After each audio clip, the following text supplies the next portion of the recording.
warahmatullahi wabarakatuh. Waalaikumsalam warahmatullahi wabarakatuh. Selamat sore, salam sejahtera dan salam bahagia untuk kita semua. Yang terhormat Ibu Endang Suprapti selaku perwakilan guru dari SMA Negeri 1 Suko Mojokerto, yang berbahagia para peserta sosialisasi penerapan budaya positif di SMA Negeri 1 Suko sebagai bentuk penerapan aksi nyata modul 1.4 PGP 2020. Pertama-tama marilah kita panjatkan puji syukur atas kehadiran Tuhan Yang Maha Esa karena kita semua dapat duduk dan berkumpul di ruang ini dalam keadaan sehat walafiat. Pada kesempatan kali ini kita semua hadir dalam rangka mengikuti pemaparan ataupun sosialisasi atas penerapan budaya positif di SMA Negeri 1 Suko. Penerapan budaya positif ini sendiri akan dipaparkan oleh Ibu Rini Trisnowulantantri sebagai bentuk perwujudan aksi nyata dari modul 1.4 Pendidikan Guru Penggerak tahun 2020. Selanjutnya adalah sambutan dari Ibu Endang Suprapti selaku perwakilan guru dari SMA Negeri 1 Suko. Kepada Ibu Endang, saya persilakan. Terima kasih waktu yang diberikan kepada saya. Saya mengucapkan banyak terima kasih kepada Bapak Ibu yang telah lolos PGP, di mana sudah membagikan ilmu dan menerapkan ilmunya di sekolah, terutama mengenai ilmu budaya positif, di mana budaya positif yang dimaksud adalah segitiga restitusi, kemudian keyakinan kelas dan pembelajaran perubahan baru, di mana semuanya itu nanti akan bermuara pada pembelajaran yang berpihak pada siswa, sehingga siswa dapat berkembang sesuai dengan zamannya dan berakhlak mulia. Semoga pelatihan ini bisa berjalan lancar dan sukses. Demikian, terima kasih. Assalamualaikum warahmatullahi wabarakatuh. Acara sosialisasi saya.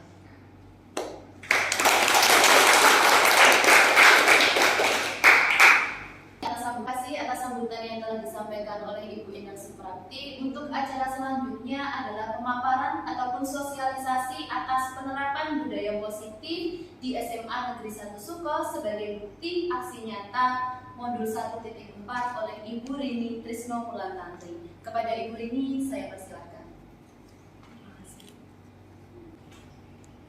Assalamualaikum warahmatullahi wabarakatuh. Waalaikumsalam warahmatullahi wabarakatuh. Baiklah, terima kasih untuk seluruh rekan sejawat dari SMA Negeri 1 Suko atas kehadirannya pada siang hari ini untuk sosialisasi hasil aksi nyata budaya positif yang sudah saya laksanakan di SMA Negeri 1 Suko tercinta ini. Baiklah, sebetulnya budaya positif yang saya pelajari di modul 1.4 itu sangat banyak ya, tetapi akan saya ambil 3. Kenapa saya ambil 3 ini? Dengan pertimbangan yang pertama, kenapa saya mengambil perubahan paradigma baru, paradigma belajar.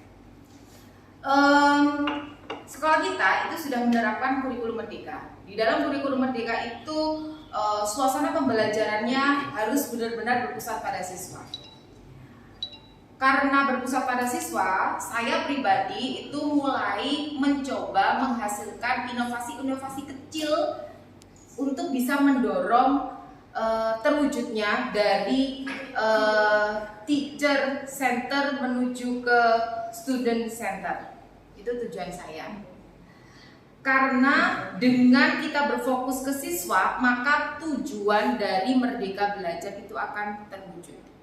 Di dalam Merdeka Belajar adalah siswa yang harus kita jadikan fokus. Karena di siswa ini, setiap siswa itu adalah tabula rasa masing-masing yang berbeda. Kita harus menggiring siswa, kita harus menuntun. Itu dasar saya kenapa saya memilih budaya positif. Kemudian budaya positif yang kedua yang saya ambil ini baru saja saya cetuskan. Karena apa? Saya melihat mungkin karena anak-anak ini pulangnya sekarang kan jam 3 sore ya teman-teman. Ada di jam-jam tertentu mereka sudah mulai kehilangan arah. kehilangan tujuan hidup. Tujuan hidupnya sebetulnya di sekolah itu kan belajar. Tapi anak-anak sudah mulai lemah, letih, lesu, akhirnya ngantuk. Nah, mungkin hal ini berakibat penguasaan materi di jam-jam terakhir itu mulai turun. Karena penguasaan materinya turun, secara otomatis ulangannya juga turun. Ini saya amati di kelas 12 IPA 5. Hasil ulangan pertama itu sangat drop sekali. Oleh karena itu saya menggiring anak-anak untuk membuat keyakinan kelas. Nah, bagaimana keyakinan kelasnya itu nanti akan terpapar di uraian saya berikutnya. Yang terakhir, saya mengambil segitiga restitusi. Kembali lagi, karena kita pulang jam 3 sore, ada waktu istirahat zuhur. Nah, waktu istirahat zuhur ini saya mengamati lagi. Setiap anak-anak berangkat ke masjid maupun kembali ke masjid, habis itu, sesudah itu berlanjut, mereka itu telanjang kaki, keliling sekolah tanpa memakai sepatu atau kadang memakai sandal. Nah, ini kan merupakan sesuatu yang memang nggak dosa, tapi kan kurang etis, nggak sesuai dengan keyakinan yang sudah disusun oleh sekolah. Berikut ini, nah, rancangan tindakan untuk aksi nyata saya yang pertama yaitu perubahan paradigma mengajar.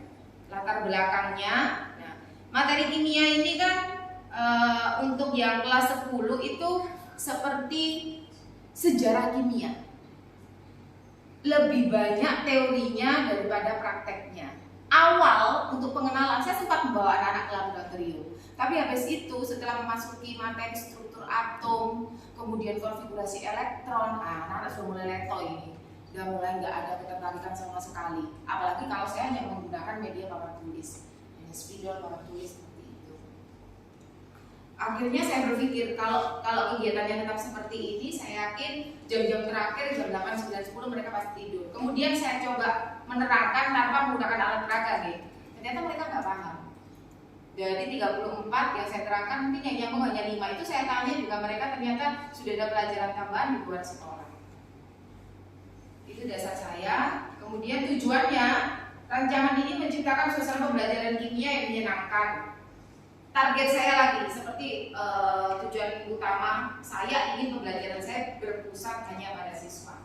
Jadi mereka saya biarkan menemukan konsep sendiri, lalu saya hanya menggiring mereka menemukan konsep, lalu menanyakan lagi pemahaman mereka sampai seberapa, lalu saya melakukan umpan balik. Ya. Tapi saya tidak menggunakan alat-alat yang wow, mewah, enggak. Nanti teman-teman akan lihat sendiri bahwasanya alat-alat saya gunakan itu cukup sederhana, murah meriah.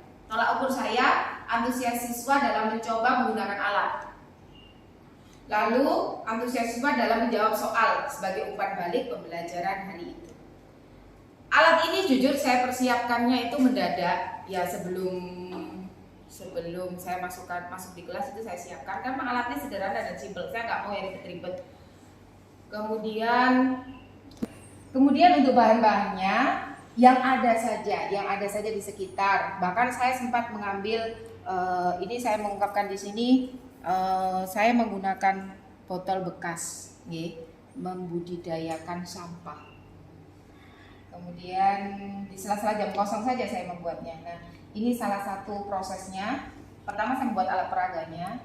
Ini proses saya membuat alat peraganya. Simple, murah, spidol, sebelah pinjam kuliah juga.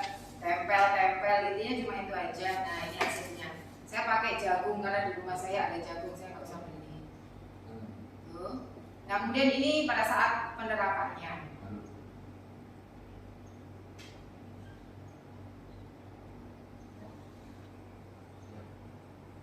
Saya ulang lagi.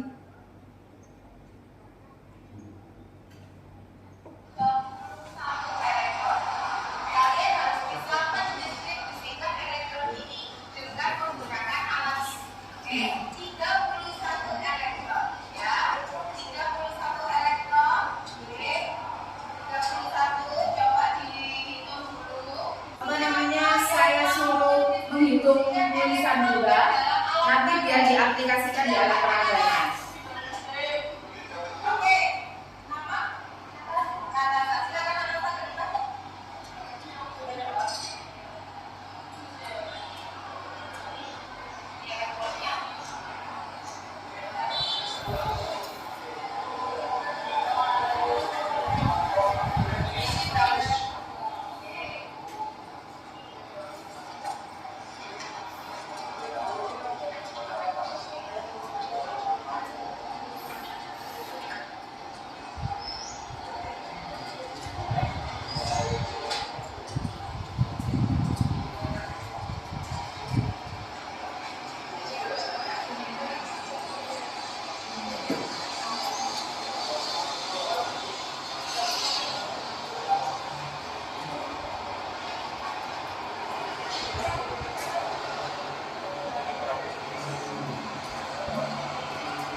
Jadi umpan baliknya saya serahkan kepada temannya juga, biar ada apa namanya ya, biar ada greget gitu. Nah ini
berikut adalah rancangan tindakan aksi nyata saya yang kedua. Ini saya lakukan kepada siswa saya namanya Ilyas. Ilyas ini kelas 11 MIPA 2. Kenapa saya melihat Ilyas? Kenapa saya mengangkat Ilyas? Karena beberapa kali saya itu melihat Ilyas selesai sholat zuhur, dia tidak menggunakan alas kaki lagi. Dia berjalan-jalan kemana saja tanpa menggunakan alas kaki, ataupun kadang nggak pakai alas kaki sih, tapi pakai sandal. Nah, kenapa saya memilih segitiga restitusi? Karena saya ingin Ilyas itu menyadari kesalahannya tanpa saya harus memaksanya. Kemudian saya hanya bertanya pada dia, benar tak Ilyas tidak melakukan kesalahan? Benar tak? Dia bilang pertama kali sih dia bilang, enggak Bu, saya nggak melakukan kesalahan, nggak ada yang salah. Kemudian lama-kelamaan dia menyadari sendiri, dia melihat seluruh tubuhnya, oh iya ternyata saya salahnya di sini Ibu gitu. Kemudian dari stabilisasi identitas yang sudah saya lakukan itu, saya melakukan validasi tindakan salah. Dia akhirnya mengakui sendiri tindakan salahnya itu. Kemudian setelah dia mengakui kesalahannya, lalu dia menyadari sendiri ternyata kesalahannya itu melanggar keyakinan yang sudah ada gitu. Akhirnya dari dia menyadari sendiri, maka dia berubah, dia memakai sandal sendiri tanpa harus saya maksa ataupun saya tanpa melakukan hukuman. Memang membutuhkan waktu, tapi itu lebih baik. Nah, Bapak Ibu bisa melihat video aksi nyata saya dengan Ilyas tadi pagi. Terima kasih.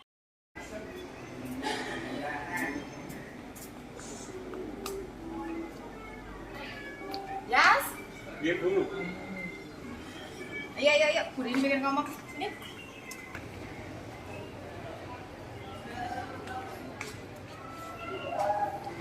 Oke.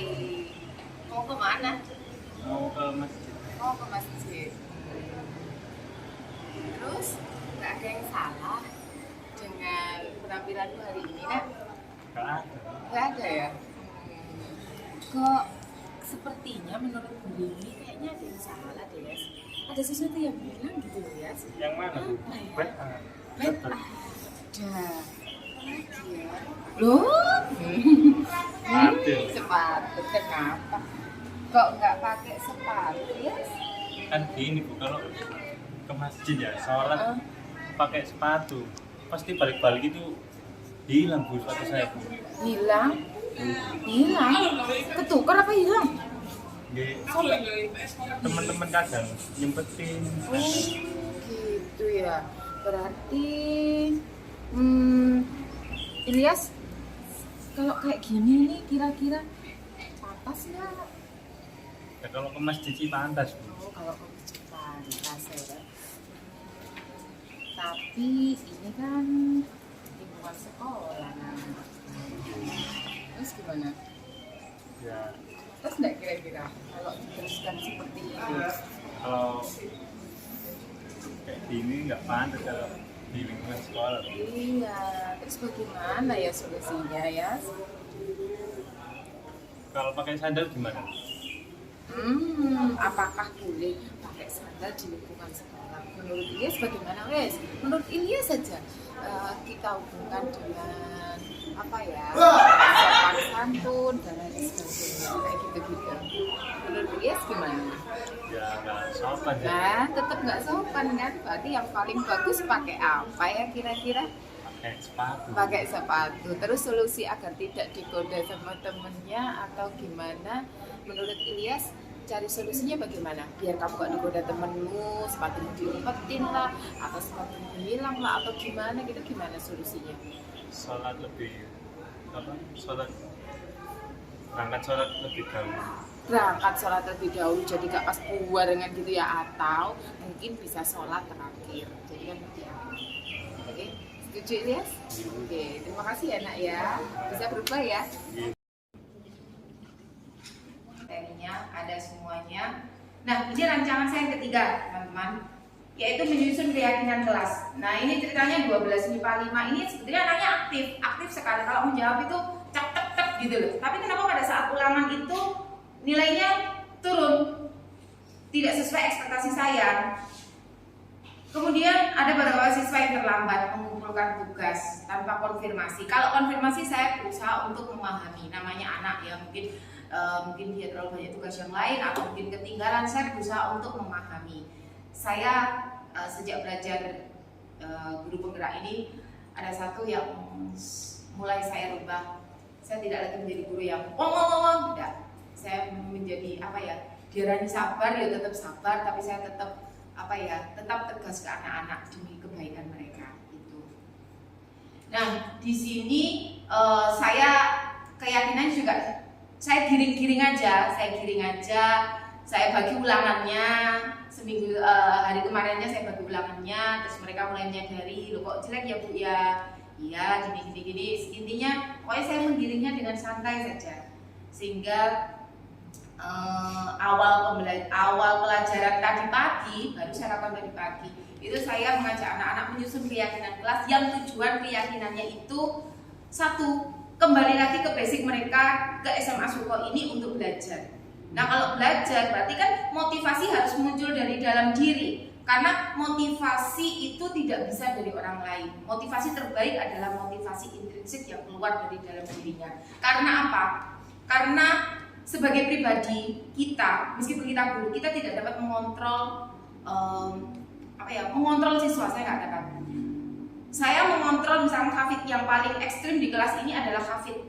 Saya tidak bisa mengontrol Hafid untuk kamu harus mengikuti kimia dengan baik. Dia ada raganya di sekolah, tapi hatinya tidak. Akhirnya penguasaan terhadap materi nggak ada. Itu yang saya rasakan. Jadi saya kembali lagi, saya menyadari bahwasanya ternyata kita, siapapun kita, bahkan saya sebagai orang tua, anak-anak saya kan di rumah, saya tidak bisa mengontrol mereka. Yang bisa mengontrol setiap individu adalah individu itu sendiri. Individu itu sendiri memposisikan diri, saya mau ke sekolah dengan tujuan saya belajar. Makanya nanti teman-teman bisa melihat, awalnya saya menggiring anak-anak itu menyadari tujuan awal kamu ke sekolah itu apa. Nah, itu sebagai motivasi intrinsik mereka dan menyadarkan mereka bahwasannya tidak ada yang dapat memotivasi atau mengontrol keinginan kita selain diri kita sendiri. Monggo berikut keyakinan yang saya coba terapkan tadi pagi. Assalamualaikum warahmatullahi wabarakatuh.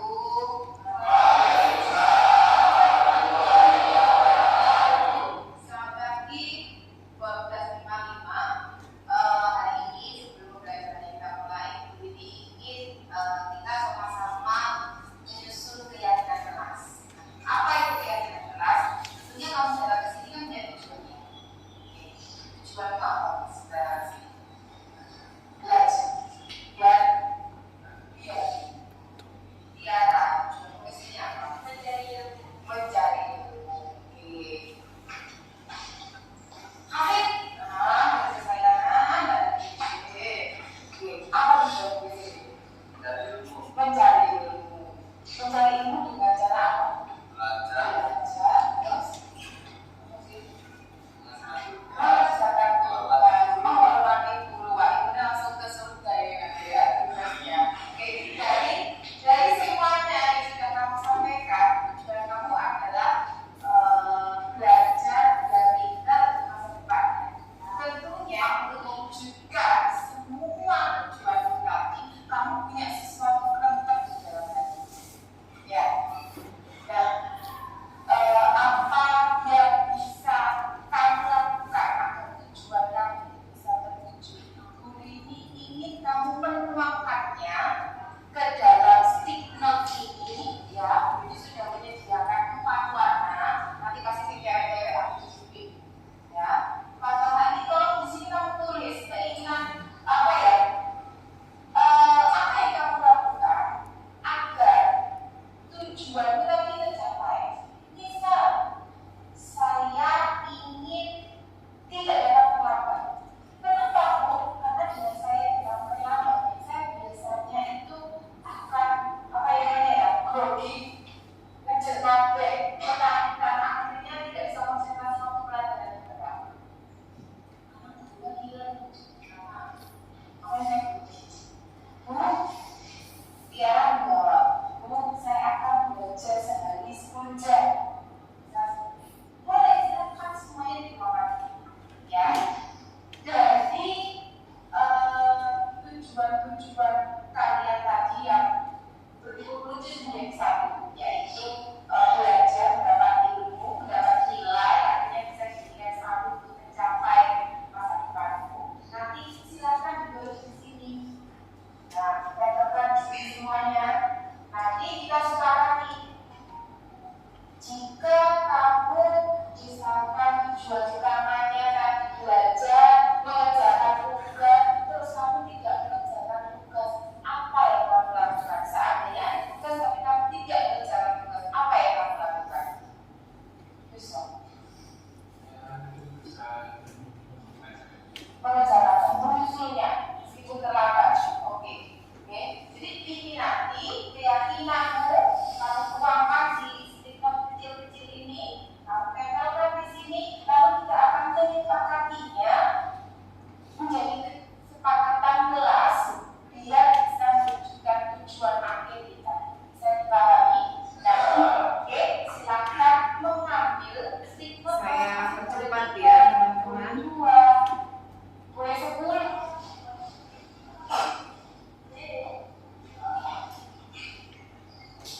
Ini anak-anak tuliskan sendiri.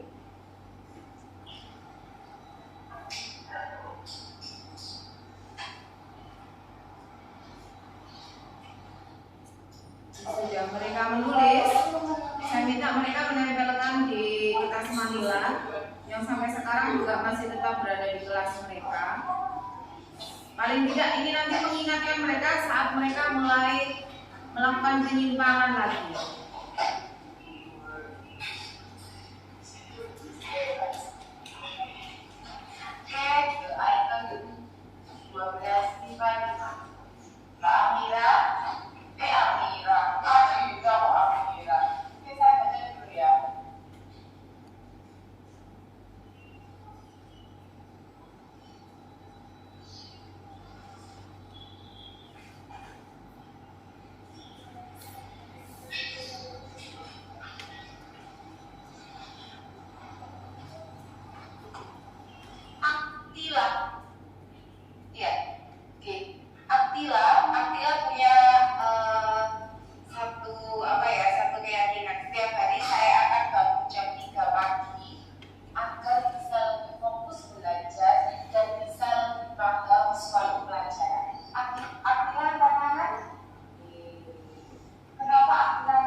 Ini tujuan saya dari keyakinan yang sudah anak-anak tuliskan di stick note itu tadi dirumuskan menjadi suatu kesepakatan. Karena dari keyakinan anak, kita harus bisa mendorong anak untuk mewujudkan itu menjadi suatu kesepakatan, dan dari kesepakatan ini diharapkan bisa menjadi salah satu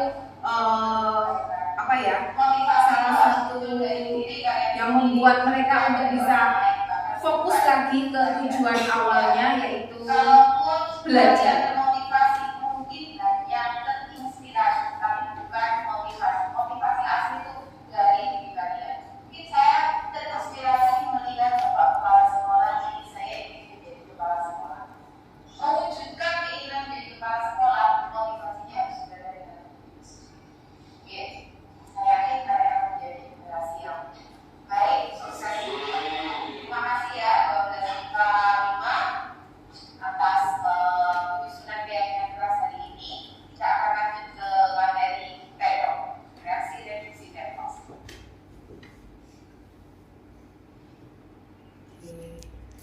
Demikian saya yang bisa saya bagi untuk sore hari ini. Saya kembalikan ke Ibu Moderator. Baik, terima kasih Bu Rini, pemaparan yang sangat detail, sangat reality sekali, sesuai dengan keadaan yang kita temui sehari-hari.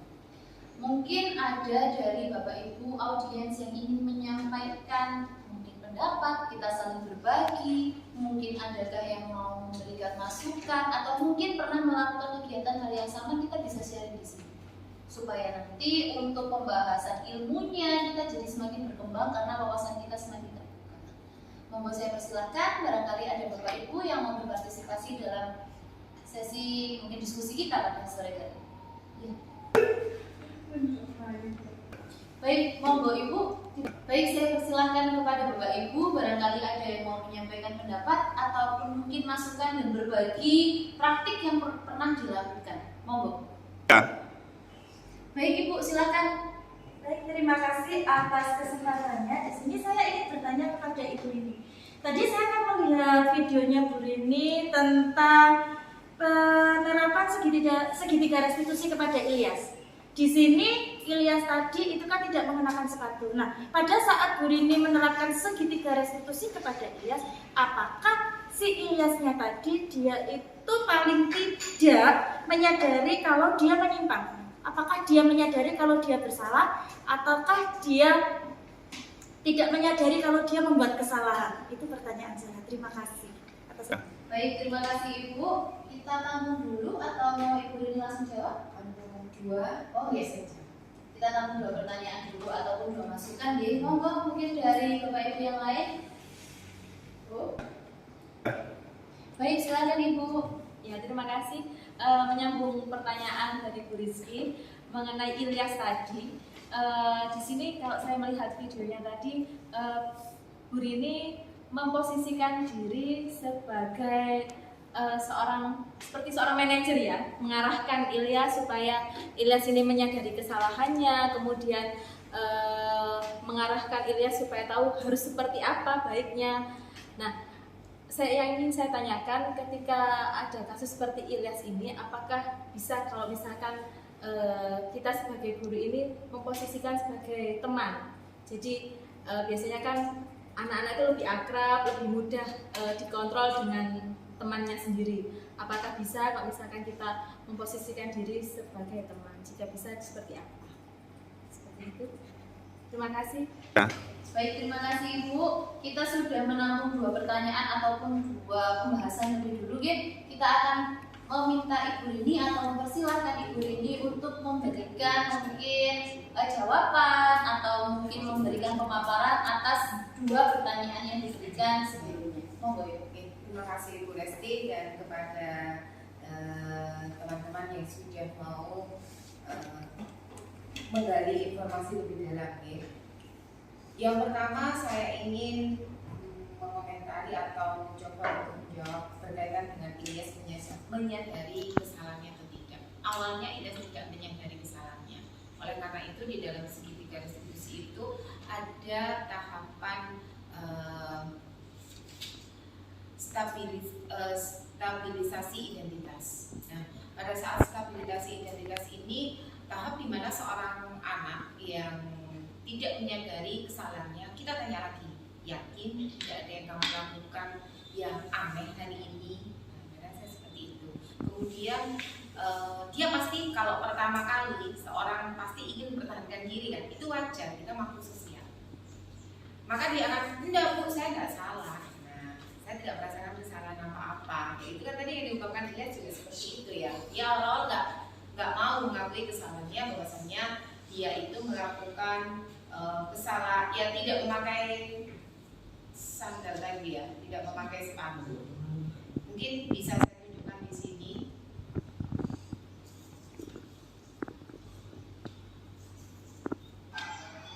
Saya percepat saja. Nah, di sini Ilya mengatakan ada yang aneh dengan penampilanmu hari ini. Nah, Risma mengatakan tidak ada Bu. Nanti dia tetap tidak mau mengakui kesalahannya pada awalnya. Tapi setelah saya kirim lama, akhirnya dia mengakui bahwasanya iya, saya salah tidak menggunakan sepatu itu. Jadi pasti ada proses, dia pasti mempertahankan pendapatnya, dia pasti benar. Lalu sudah itu dia pasti akan mengakui kesalahan. Nah, pada saat seorang siswa itu mempertahankan posisinya yang benar, kita tidak boleh langsung menjudge. Kamu salah nak. Loh, sudah kelihatan gini kok. Tidak, jangan pernah emosi. Emosinya ditahan dulu. Emosinya nanti dialihkan saja ya ke acaranya. Nggak tahu, mungkin emosinya nanti makan aja yang banyak. Pernah lihat emosi menghadapi perilaku menyimpang dan siswa gitu. Jadi mempertahankan kesalahan yang sudah dilakukan, iya dilakukan oleh Ilyas ini tadi ada di video ini.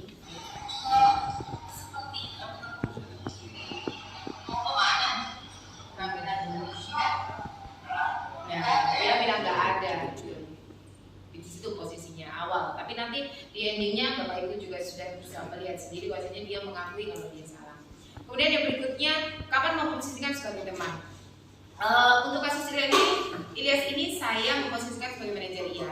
Saya pernah menghadapi, cuma memang tidak saya video dan ini real, itu menghadapi Ellen. Mungkin Bu moderator juga tahu Ellen ya, dia kelas 10 MIPA 2, yaitu menggunakan softland 11 MIPA 2, dia pakai softlens, juga dia pakai putek, dia memang ekstrim anaknya. Dan anak ini lumayan bergejolak, emosinya tuh gede gitu, ceria sekali anaknya. Nah, apa yang saya lakukan dengan Ellen? Selama ini kalau Ellen melakukan kesalahan, saya tidak langsung, Ellen kamu salah, Ellen gini enggak. Saya biasanya jalan, saya tahu dia jalan terus saya duduk di sampingnya atau berjalan bersama-sama, atau pas dia di kantin saya duduk. Untuk berteman, saya memposisikan diri kapan saya harus posisi kontrol berteman, kapan harus posisi kontrol manajer, itu saya berusaha melihat lawan saya. Untuk tipe-tipe Ellen, saya nggak bisa menerapkan sebagai manajer, harus berteman. Karena Ellen itu anaknya sebetulnya mencari perhatian saja atas meninggalnya ayahnya yang merupakan sosok yang paling dia kagumi, dan ibunya kondisi sakit parah juga. Jadi dia itu seperti mencari perhatian dan di rumah tidak ada perhatian itu. Untuk kasus Ellen, kembali lagi, kapan kita harus meletakkan posisi kontrol, kita lihat dulu lawan. Demikian. Terima kasih atas pemaparan dari Bu Rini. Mungkin bisa saya simpulkan ya, bahwa kalau kita meyakin saat menghadapi anak, cara meyakinkan diri mereka itu tidak bisa kita lakukan hanya sekali. Seperti yang tadi dalam video Bu Rini lakukan, itu berkali-kali menanyakan, kamu yakin tidak melakukan kesalahan? Kamu yakin tidak ada yang salah pada hari ini? Kamu yakin? Dan berkali-kali. Justru dengan pertanyaan pemantik itulah mereka kemudian akhirnya menyadari apa yang dia lakukan sebuah bentuk pelanggaran ataupun sebagai bentuk ketidakbenaran yang dia lakukan, yang dia kenakan di lingkungan sekolah. Lalu saat kita memposisikan diri sebagai anak, mungkin sebagai guru, dalam posisi ini kasusnya Ilyas, mungkin bisa kita menggunakan posisi manajer, tetapi tidak bisa kita menggunakan posisi teman, tetapi tidak bisa kita gunakan posisi penghukum ataupun yang lainnya. Tapi berbeda juga dengan kasus yang disebutkan oleh Bu Rini dengan siswa Ellen. siswa Ellen tadi, kita mungkin bisa menggunakan posisi teman karena memang si anak ini memiliki emosional yang bergejolak, gampang berubah. Saat kita mendekati belum tentu dia akan menerima kita.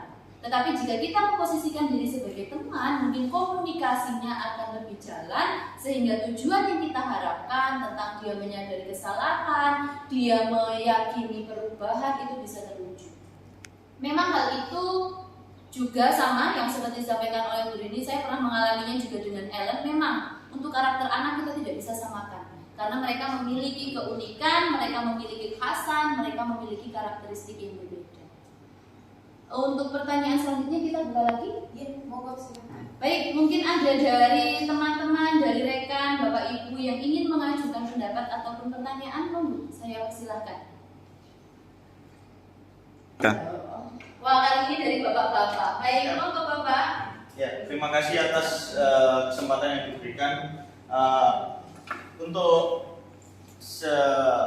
Di sini saya ingin menanyakan, kebetulan saya ini kan juga orang lapangan plus GDS juga. Jadi andaikan ada kasus yang parah, contohnya sampai anak itu membawa rokok atau merokok di sekolah, kira-kira saya lihat tadi kan kita harus lemah lembut kepada lemah lembut. Tapi ini kan kasusnya sudah menurut saya sudah sangat keterlaluan. Nah, di kasus seperti ini, apa bisa segitiga restitusi itu tetap diterapkan? Terima kasih. Itu saja yang ditanyakan. Baik, terima kasih Bapak. Tentang merokok di sekolah, apakah bisa penerapannya segitiga restitusi? Kita ke pertanyaan ataupun tanggapan selanjutnya. Mungkin ada lagi dari Bapak Ibu yang lain? Monggo saya persilahkan. Ya Bu, saya bertanya ya, boleh. Tadi ketika Bu Rini memaparkan tadi ada hal yang menarik yang saya tangkap dan itu berbeda dari selama ini yang saya ketahui dan saya yakini, yaitu terutama tentang hukuman dan penghargaan. Yang kita ketahui kalau pada umumnya kan orang menganggap bahwasanya penghargaan itu adalah sesuatu yang baik. Nah tadi kan Bu Rini mengatakan bahwasanya penghargaan itu bukan sesuatu yang baik. Lah, itu alasannya seperti apa, Bu? Kenapa kok dikatakan bahwasanya menghukum itu juga bukan memberikan reward atau memberikan penghargaan itu bukan sesuatu yang baik. Padahal yang kita ketahui selama ini bahwasanya memberikan reward, memberikan penghargaan kepada anak itu sebenarnya adalah sangat positif sekali untuk bisa memberikan motivasi kepada anak untuk menjadi lebih baik, menjadi lebih berprestasi seperti itu. Baik, terima kasih Ibu. Pertanyaannya tentang hukuman dan penghargaan. Kenapa penghargaan yang sifatnya dirasa positif kok ternyata tidak positif? Monggo, Ibu Rini bisa mulai dari pertanyaan dari Bapak sebelah sisi kiri, lalu kemudian ke Ibu yang sebelah sisi kanan. Monggo. Terima kasih teman-teman. Merokok, apakah penerapan segitiga restitusinya itu bisa? Nah, kembali lagi sebelum kita bicara tentang penerapan segitiga restitusi, ada satu hal yang perlu kita pahami dulu, perubahan mindset. Perubahan mindset dari setiap tenaga pendidik itu harus diubah. Perubahan mindsetnya bagaimana? Satu, yang pertama adalah perubahan mindset tentang apa fungsinya kita. Kita guru itu hanya menuntun seorang anak manusia untuk bisa mencapai kebahagiaannya baik secara individu maupun secara anggota masyarakat. Nah, menuntun itu ada dasarnya. Kenapa harus dipilih menuntun? Karena setiap individu itu sudah punya tabula rasa. Apa itu tabula rasa? Tabula rasa itu ibaratnya garis yang sudah diberikan oleh Allah. Jadi kita hanya menuntun. Pada saat kita sudah menyadari posisi kita itu hanya menuntun, ya Ibu, maka kita harus menyadari kita tidak bisa memaksa anak. Anak itu harus, misalnya dulu saya sampaikan anak-anak itu harus mahir kimia. Ternyata saya salah. Saat seorang anak itu ingin menjadi seorang penyanyi, maka dia tidak membutuhkan reaksi redok untuk bisa menyanyikan dengan nada yang indah. Pada saat anak-anak memutuskan dia untuk menjadi seorang musisi, dia tidak membutuhkan stokiometri larutan untuk bisa menuntut balok yang merdu lah. Nah, sesudah kita merubah mindset semuanya, yang perlu kita sadari lagi bahwasannya apa? Di balik dibalik kesalahan seorang anak, maka kita harus bisa mengoreksi diri kita sebagai seorang orang tua, meskipun bukan anak kandung. Kemudian yang perlu kita tanamkan lagi, hukuman itu tidak akan menjadikan seseorang dia langsung tobat, enggak. Yang bisa membuat seseorang tobat itu adalah jika hatinya yang kita sentuh. Jadi hukuman itu hanya akan membuat patuh sesaat, tapi tidak akan membuat dia sadar. Yang pertama. Kemudian tentang hukuman bisa mendisiplinkan, itu juga salah. Disiplin itu sejatinya bukan untuk patuh, karena disiplin itu pengertiannya adalah belajar. Kita boleh menggunakan kata disiplin, tapi kita harus sadar dulu disiplin itu apa. Disiplin itu sejatinya hanya belajar. Belajar mencari potensi diri yang potensi itu bisa digunakan untuk menjadi modal di masa mendatang yang sesuai dengan perkembangan zaman. Itu definisi. Jadi kalau saya dikatakan wisata penerapan segitiga restitusi itu di suatu kasus besar, merokok, tawuran atau apa, bisa dengan catatan mindset kita harus berubah dulu. Pandangan kita tentang hukuman harus berubah. Karena apa? Karena ini sekaligus saya menjawab pertanyaannya dari Ibu Nur Aini. Siapa tadi Bu? Nama lengkapnya? Dia Pramesti, namanya indah sekali ya. Sekalian saya menjawab tentang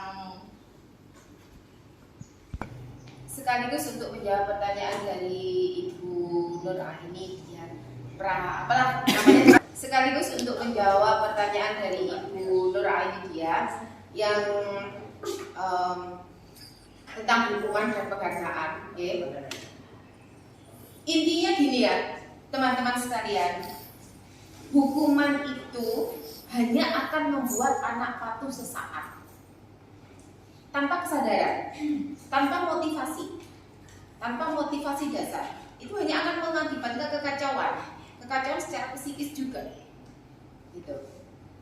Nah, penghargaan itu notabene hanya akan membuat anak tidak mandiri. Kenapa? Karena anak akan melakukan sesuatu karena mengharapkan sesuatu. Nah, panjenengan sebenarnya bisa membayangkan ya, seandainya sesuatu yang dia bayangkan itu tiba-tiba tidak ada, bagaimana kelanjutan anak ini?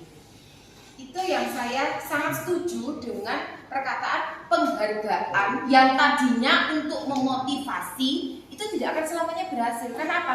Motivasi dasarnya setiap individu itu harus dari dirinya sendiri. Kemudian kalau dia sudah termotivasi tumbuh dari dirinya sendiri, kontrol juga harus dari dirinya sendiri, bukan karena orang lain. Jadi penghargaan itu yang terus menerus itu akan membuat seseorang tidak mandiri. Oke, saya akan melakukan sesuatu karena saya ingin mendapatkan kue dari Bu Nur Aini. Bu Nur Aini dia. Seandainya gurunya ganti bukan Bu Nur Aini dia, bagaimana siswa itu nanti? Jadi dia hanya akan termotivasi karena kue. Itu kan salah, gitu. Saya setuju sekali. Ternyata saya telah belajar, saya renungi tentang modul 1.4. Rasa penyesalan terbesar saya ya di situ. Saya sering memberikan penghargaan yang tujuannya baik, tapi ternyata imbasnya itu.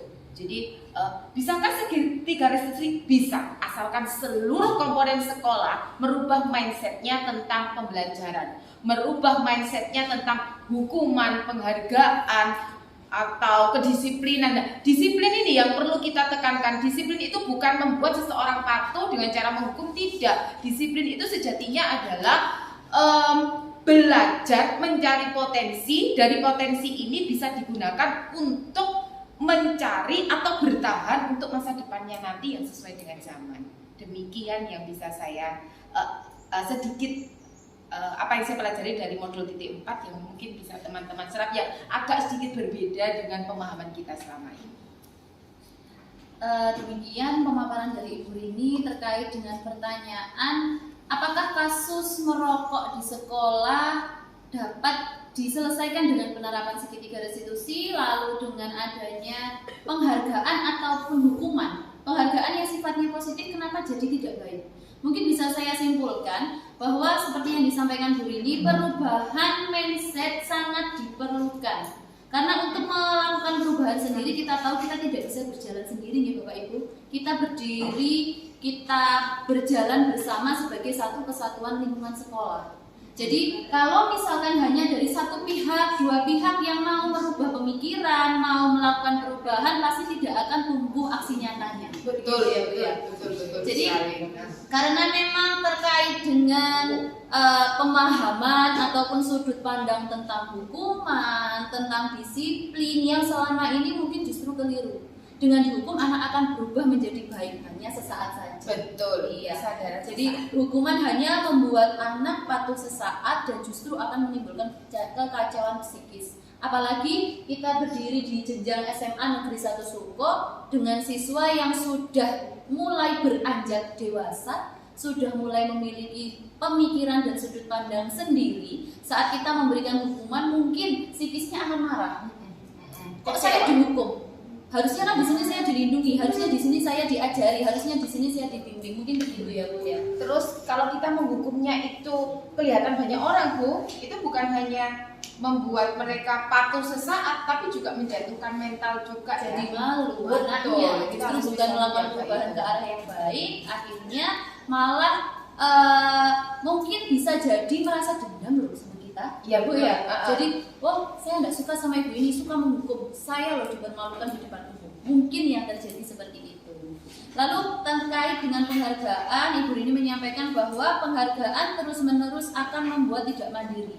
Karena sejatinya dengan adanya penghargaan ini justru membuat anak ataupun murid itu melakukan sesuatu karena mengharapkan imbalan. Ya, betul. Jadi bukan mereka ingin, misalkan mungkin dengan seperti yang dicontohkan, saya kalau bisa mengerjakan tugas ini mendapatkan nilai baik akan mendapat kue sebagai hadiahnya. Jadi yang dituju adalah apa? Kuenya, bukan hasil belajarnya. Nah itu yang justru mungkin bisa kita pelajari, bahwa selama ini ternyata dengan kita memberikan penghargaan, reward, dapat nilai bagus, bukan seterusnya dapat membawa dampak yang positif. Karena kadang juga kalau menurut saya, Ibu, saya jadi berpendapat, kalau menurut saya dengan pemberian hal yang seperti itu pun juga nanti akhirnya jadi kayak, wah berarti saya nggak pinter, saya nggak bisa dapat nilai bagus dan penghargaan. Justru mungkin bisa menurunkan motivasi belajar anak. Jadinya dia merasa nanti yang dapat penghargaan dia pasti, saya nggak akan dapat. Jadi nggak perlu dia pintar, dia nggak perlu bagaimana. Itu ya betul. Ya. Itu yang bisa saya simpulkan tentang dua pertanyaan dari Bapak dan Ibu sebelumnya. Mungkin ada lagi dari teman-teman yang mau, dari rekan-rekan yang mau menyampaikan pendapat ataupun mungkin berbagi tentang praktik yang pernah dilakukan yang hampir sama ataupun mungkin berbeda. Jadi nanti kita bisa sama-sama sharing, nanti kita bisa sama-sama menyamakan pendapat dan persepsi. Monggo, Bapak Ibu ada? Nggih, Bu. Ya, terima Iya, Ibu, monggo. Ya, terima kasih atas waktunya. Assalamualaikum warahmatullahi wabarakatuh. Waalaikumsalam warahmatullahi wabarakatuh. Saya mungkin ingin sharing pengalaman ya. Ada seorang siswa di 11 IPS 2, Erik Iswanto. Mungkin Bapak Ibu guru semuanya sudah mengenal nama ini.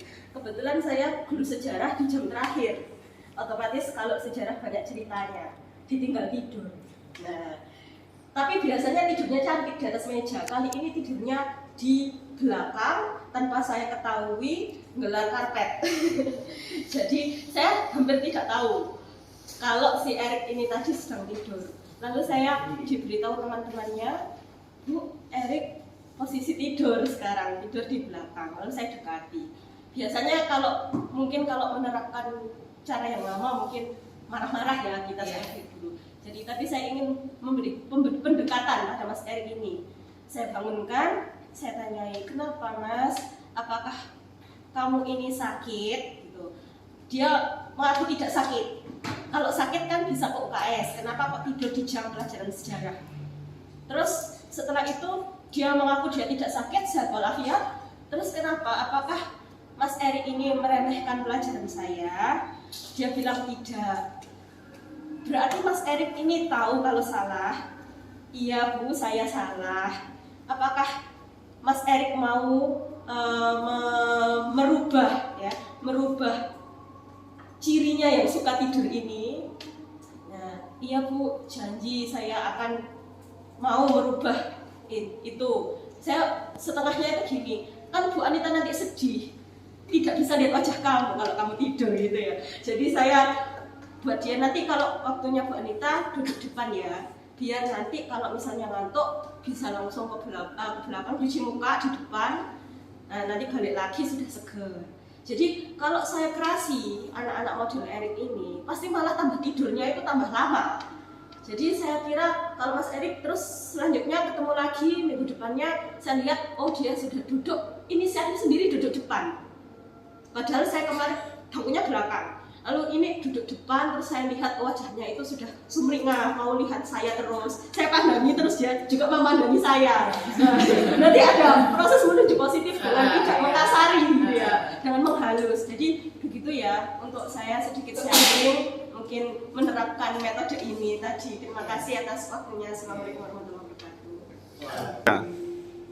Dari sharing yang sudah dibagi oleh teman kita, sebetulnya segitiga restitusi ini bukan sesuatu hal yang baru kan ya. Segitiga restitusi ini sesuatu hal yang sudah sering kita lakukan, tetapi kita tidak menyadari.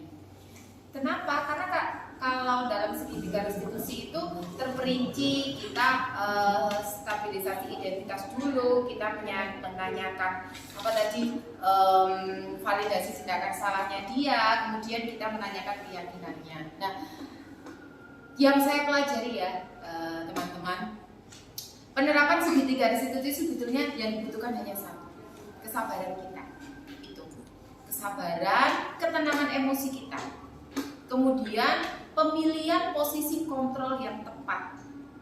Nah, kapan kita memposisikan diri? Karena posisi kontrol itu sejatinya ada 5 ya: penghukum, pembuat rasa bersalah, teman, kemudian yang berikutnya itu pemantau dan manajer.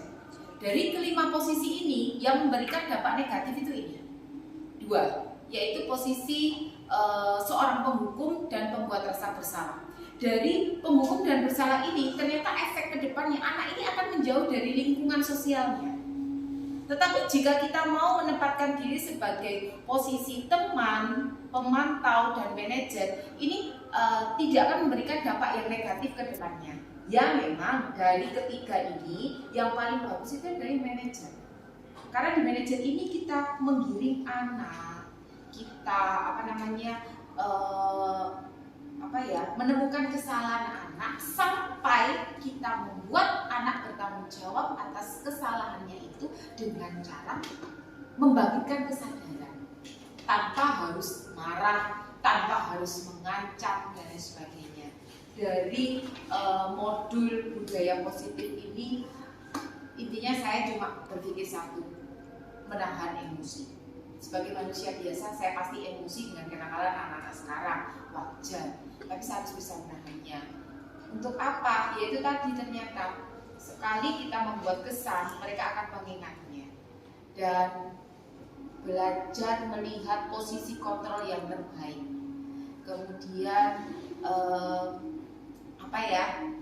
intinya mau mendengarkan sebagai guru itu menggiring, dan bukan hanya butuh kesabaran tapi juga butuh waktu. Karena menyadarkan anak gitu, kalau saya tadi kasus Ilyas gitu aja ya, saya langsung bilang, yes, kamu pakai sepatumu, itu beres kan ya, beres cepet, 5 menit gak 10 menit selesai ya Bu. Tapi kalau seandainya kita menggunakan segitiga restitusi, saya harus ngajak dia ngobrol dulu berapa menit, meyakinkan dia, kamu yakin nak kamu nggak salah, kamu yakin nak kamu benar, seperti itu. Itu tadi paling nggak butuh waktu yang agak lama sih, cuma videonya saja dari saya percepat gitu aja.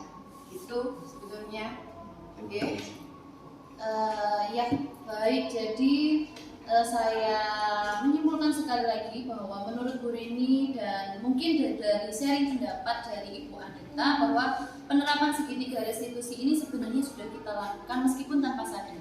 Tanpa kita menggolong-golongkan tahapannya, kita sudah melaksanakannya dan ternyata dampaknya pun juga baik. Seperti itu kan ya Bu ya. Lalu dari antara posisi kontrol tadi disampaikan bahwa penghukum dan pembuat rasa bersalah adalah posisi kontrol yang dirasa kurang baik akibatnya. Betul Pak, iya, memberikan anak jauh dari komunitas. Kalau kita menghukum, kita jengkel sama yang menghukum. Anak pasti jengkel dengan menghukum. Lalu kok aku dihukum terus? Seperti itu kan. Gak tanya kenapa aku berbuat salah, tiba-tiba aku dihukum. Nah, terus ya kalau pembuat rasa bersalah itu membuat anak minder. Aku kok posisinya jadi orang kok salah terus ya. Akhirnya daripada aku salah terus, perasaan rendah dirinya malah yang muncul, bukan rendah hati tapi rendah diri. Itu yang harus kita hindari kan ya. Akhirnya anaknya jadi tidak pede, baik bersosialisasi dengan lingkungan, bercakap dengan guru ataupun mungkin berkegiatan di luar sekolah. Lalu posisi yang paling ideal adalah manajer, ya, dengan menahan rasa kesal dan berusaha untuk sabar menghadapi setiap tingkah laku anak yang sangat beragam dan bervariasi. Baik, mungkin juga kita terhambat oleh durasi. Ada satu lagi mungkin yang bisa kita, monggo Ibu. Baik, silakan monggo. Saya sangat tertarik dengan segitiga restitusi tadi dan sangat mengerti apa yang dijelaskan oleh Bu Rini. Tapi dengan adanya segitiga restitusi ini bagaimana hubungannya dengan GDS dalam penerapannya? Apakah Ibu Rini sebagai guru tidak dibenturkan dengan GDS yang selama ini pegang peraturan dan saya nilai itu saklek gitu. Terima kasih. Baik, terima kasih Ibu. Pertanyaannya terkait dengan pelaksanaan segitiga restitusi dengan adanya peran GDS. Mungkin yang sudah diketahui oleh teman-teman semua, GDS adalah Gerakan Disiplin Siswa yang sekarang bernaung dengan kesiswaan. Nah, bagaimana pendapat Bu Rini tentang hal itu? Terima kasih Ibu. Baiklah Ibu, saya mencoba sedikit membuat ilustrasi saja. Budaya positif ini lahir dari dasar yang agak sedikit berbeda, bukan agak sedikit berbeda, tapi berbeda sekali dengan yang sudah berlaku di sekolah. Contohlah kata disiplin, gerakan disiplin sekolah. Pemahaman kita tentang disiplin itu adalah patuh terhadap aturan yang berlaku. Tetapi di dalam modul 1.4, mohon maaf, disiplin itu bukan patuh terhadap peraturan. Tidak. Disiplin itu, saya ulang sekali lagi, sejatinya adalah belajar. Belajar yang dilakukan oleh setiap individu, setiap anak manusia untuk bisa mencari potensinya. Nah, dari potensi yang sudah dia temukan ini akan digunakan dia untuk berkembang. Berkembang mencapai zamannya. Berkembang mencari sesuatu yang bisa dijadikan modal untuk dia hidup di masa depan itu. Nah, selama pemahaman disiplin ini tidak disadari oleh seluruh komponen sekolah, maka tidak akan mungkin dapat bisa dikembangkan atau diberlakukan budaya sekolah dengan seutuhnya, budaya positif dengan seutuhnya. Jadi, kalau tidak ada pemahaman yang sejalan, maka tidak akan dapat berhasil. Oleh karena itu, kenapa kami yang tahu modul ini lebih awal ingin berbagi, ingin sekedar mengetuk hati dari seluruh kawan-kawan semuanya bahwa apa yang sudah kita lakukan ini perlu. Saya tidak mengatakan ini salah, karena kita belum tahu. Selama ini kita tidak salah, kita hanya belum tahu kalau yang benar itu ini loh. Nah, kalau kita sudah tahu yang benar itu ini, yang salah itu ini, baru nanti kita bertindak. Jadi mindset pertama, langkah pertama agar GDS dengan segitiga restitusi ini dapat berjalan dengan seimbang adalah menyadarkan bahwasannya disiplin itu bukan membuat patuh terhadap peraturan-peraturan. Itu yang pertama. Disiplin adalah mencari potensi diri. Kemudian peraturan, sejatinya peraturan itu disusun dari keyakinan dan dijadikan kesepakatan. dari kesepakatan itu diturunkan menjadi peraturan. Jadi intinya bisa sejalan, saya yakin, tapi harus dilalui tahap-tahap yang cukup banyak. Tapi dengan keinginan yang kuat pasti bisa terwujud semuanya. Demikian sedikit dari saya. Baik, jadi pemaparan Bu ini sudah cukup jelas ya bahwa tentang segitiga restitusi dengan BDS. Selama ini bahwa pemahaman kata disiplin yang masih salah Iya, pemahaman bahwa dipahamkan patuh pada semua peraturan, mau tidak mau patuh. Padahal kembali lagi bahwa segitiga restitusi adalah memunculkan motivasi intrinsik. Jadi mereka secara sadar patuhnya itu bukan karena paksaan, mau melaksanakannya bukan karena paksaan, tetapi karena pemahaman atas dirinya sendiri. Menurut Bu Rini, langkah pertama adalah menyamakan persepsi. Jadi saling menyamakan sudut pandang, saling menyamakan tujuan, dan saling berkolaborasi ya Bu ya dengan seluruh komponen sekolah. Karena perubahan tidak bisa berjalan sendiri, melibatkan seluruh pihak yang ada di sekolah.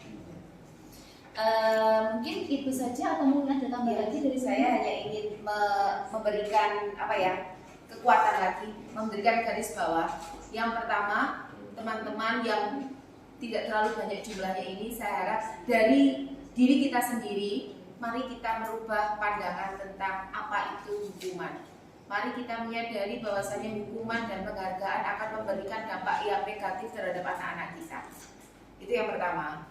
Hindari menghukum, hindari memberikan penghargaan. Sejatinya menghukum hanya membuat anak tidak bisa berpikir kritis. Sejatinya memberikan penghargaan hanya membuat anak tidak mandiri. Penghargaan hanya memanjakan anak. Mereka tidak akan pernah menyadari bahwasannya mereka melakukan sesuatu bukan dari dalam diri. Melakukan sesuatu harus muncul dari dalam dirinya masing-masing. Karena yang bisa mengontrol diri kita adalah diri kita sendiri, bukan orang lain. Itu yang pertama. Yang kedua, marilah saya ingin menggugah hati teman-teman semuanya, kita untuk bisa menerapkan segitiga restitusi. Karena apa? Dampak kedepannya sangat baik. Dampak kedepannya akan menjadikan anak-anak kita bermental baja, akan menjadikan anak-anak kita berprofil pelajar Pancasila. Itu yang bisa saya bagi untuk kesempatan kali ini. Terima kasih. Baik, terima kasih. Penguatan akhir dari Bu Rini sudah sangat jelas dengan harapan bahwa budaya positif yang benar-benar positif bisa tumbuh dan menjadi budaya yang terlaksana setiap harinya, tidak pada momen-momen tertentu saja di sekolah kita tercinta SMA Negeri 1 Suko, Mojokerto. Baik Bapak Ibu, Bu Rini juga selaku pemapar materi bahwa kita sudah sampai di penghujung acara. Saya menyampaikan terima kasih banyak atas pemaparan sosialisasi yang telah dilakukan oleh Bu Rini, membuka sudut pandang kita, membuka wawasan kita dan melihat dari arah yang berbeda. Bahwa tidak selamanya kesalahan itu salah karena pasti ada alasan di belakangnya. Menjadi sosok yang lebih pengertian, menjadi sosok yang lebih mau memahami kondisi anak, menjadi salah satu tujuan pembelajaran ataupun pendidikan yang berpihak kepada guru. Saya selaku moderator pada kesempatan kali ini mengucapkan terima kasih dan memohon maaf apabila ada kesalahan kata ataupun kesalahan tingkah laku yang kurang berkenan pada Bapak Ibu semuanya. Akhir kalam, selamat siang, assalamualaikum warahmatullahi wabarakatuh.